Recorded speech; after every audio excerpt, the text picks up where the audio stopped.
ඔයාලට කොහොමද ඔන්න ෂොපින් බ්ලොග් එකක් කෑම මේ හැමදේමත් එක්ක තමයි අද ආවේ. මං මේ ඇවිත් ඉන්නේ මහරගම ලේඩි ජේ එකට. ඉතින් මං ඕගොල්ලන්ට මේ අරගෙන ආවේ හෝම් ඩෙකෝස් තියෙන තැන්වල වීඩියෝස් කිහිපයක් විතරයි. ෆුල් ලේඩි ජේ එක ඇතුලේ තියෙන හැමදේම නම් ගෙනාවේ නෑ. මං ආස කරපු මම හොයන්න ගියපු දේවල් ඒව බලනකොට මට හිතුණා ඒ චුට්ටත් ඕගොල්ලන්ට පෙන්වන්න ඕනේ කියලා. ඉතින් මෙන්න මේ දේවල් ටික තමයි මම බැලුවේ. ඉතින් හරිම ලස්සනයි. මේවා නම් අලුතෙන් ඇවිල්ලා තින්නේ. මේවා නම් මම ගත්තේ නෑ. මේ ටිෂු හෝල්ඩර්ස් එහෙම හරිම ලස්සනයි. මං ආස කරන කිහිපයක් ගත්තා. මං ඒ ටිකත් පෙන්වන්නම්. ඔන්න කුරුළු සද්දත් ඇහෙනවා. බලන්නකෝ හරිම ලස්සන අයිටම්ස් ඇවිල්ලා තිබුණා. මං ගියේ නම් වෙන වැඩකට කූල් ප්ලැනට් එකටයි ගියේ මහරගම. ඉතින් ලේඩි ජේ එක ඉස්සරහමනේ තියෙන්නේ. ඒක නිසා ඉතින් ඒකටත් පොඩ්ඩක් ගිහින් බැලුවා. ඒ බලපු වීඩියෝ ටික තමයි මේ ඕගොල්ලන්ට අරගෙන ආවේ. බලන්නකෝ හරිම ලස්සනයි. ගාඩන් එකට උනත් තියන්න පුළුවන්. හරි ලස්සනයි මේවා. ඉතින් කවුරු හරි හොයනවා නම් ඔන්න මෙතන තියෙනවා. මං හිතන්නේ බොරැල්ලේ ලේඩි ජේ කිනුත් ඇති. මේ බානුකෝ මේ ටික නම් හරිම ලස්සනයි. මම මේකෙන් නම් එකක් අරගත්තා. හරි ලස්සනයි. ඒකට ආස හිතුණා මට මේ කැක්ටස් වලට. තව පම්කින් එතකොට බෙල් පෙපර් වගේ ඒවත් තිබුණා. මේවා ඔක්කොම සෙරමික්. ඉතින් හරිම ලස්සනයි.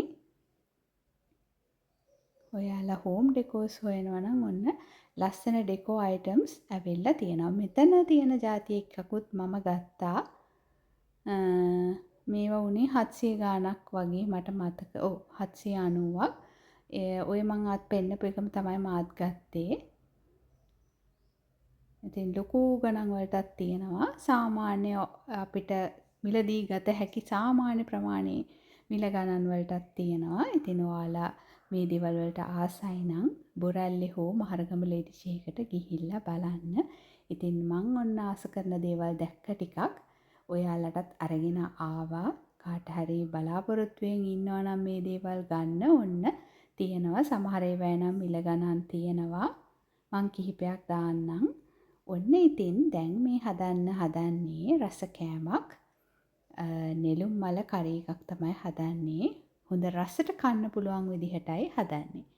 මුලින්ම තෙල් ටිකක් ලිපේ තියලා ඒකට අබ, සූදුරු, කුරුඳු පොතු මේ ටික දාලා චුට්ටක් තෙලේ බැදෙනකොට ඒකට එකතු කරගන්න ඕනේ ලූණු, සුදු ලූණු. ඒත් එක්ක මම දැම්මා උම්බල කඩ චුට්ටක්. ඊළඟට නයි මිරිස් කරලකින් භාගයක්. මේ දේවල් ටික දාලා ඊට පස්සේ ඒ ටික චුට්ටක් තෙලේ බැදුනට පස්සේ ඒකට එකතු කරන්න ඕනේ අවශ්‍ය තුන පහ. කහ, අමු තුන පහ, මිරිස් කුඩු මේ දේවල් ටික එකතු කරලා ඒ ටිකත් පොඩ්ඩක් තෙලේ බැදුනට පස්සේ අපි සෝදලා පිරිසිදු කරගත්ත නෙළුම් මල ටික හීනියට ලියලා මේකට එකතු කරගන්න ඕනේ. මේ ටික චුට්ටක් තෙලේ බැදුනට පස්සේ. ඉතින් මේ විදිහට නෙළුම් මල ටික එකතු කරලා හොඳට කවලම් කරලා මේකට අපි දාන්න ඕනේ උළු හාල්ලට කිහිපයකුත් ඒ වගේම ගොරක කෑල්ලකුත් එකතු කරන්න ඕනේ. ඉතින් මෙහෙම හැදුවාම හරිම රසයි. ඊළඟට මේක තැම්බෙන්න තියන්නේ මං වතුරෙන් නෙමෙයි දියකිරි වලින්. උගලන්ට වතුරෙන් තැම්බෙන්න තියන්නත් පුළුවන්. දියකිරි වලින් තැම්බෙන්න තියන්නත් පුළුවන්. ඉතින් දියකිරි වලින් තැම්බෙන්න තිබ්බහම ඉතින් ටිකක් කිරි රස හොඳට එනවා. ඉතින් ඒක නිසා මම දියකිරින් මේක තැම්බෙන්න තියනවා.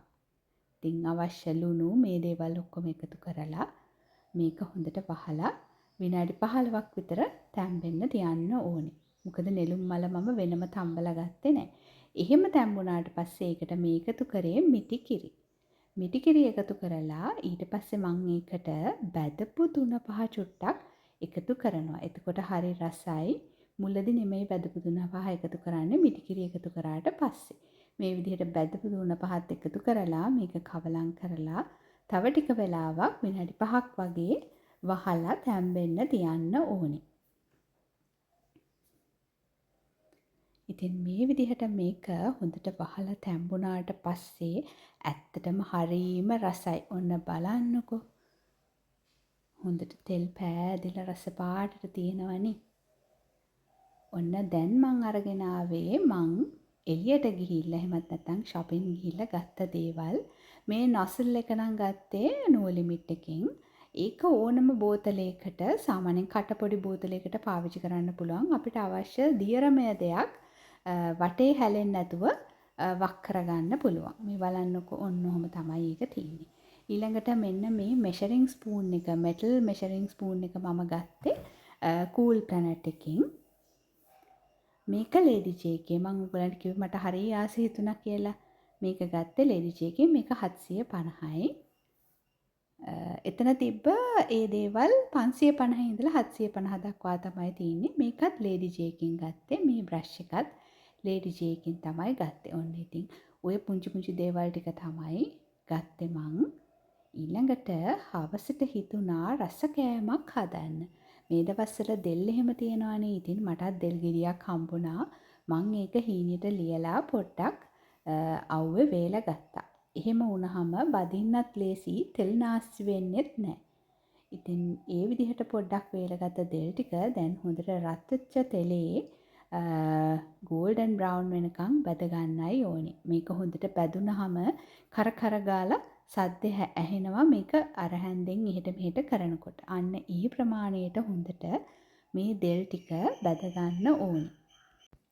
මෙන්න මේ විදිහට හොඳට දෙල් ටික අපි බැද ගන්න ඕනේ. මෙහෙම බැදෙනකොට මං කිව්වා කලිනුත් කර ගාලා සද්දයක් ඇහෙනවා මේ හැන්ද හෙට මෙහෙට කරනකොට.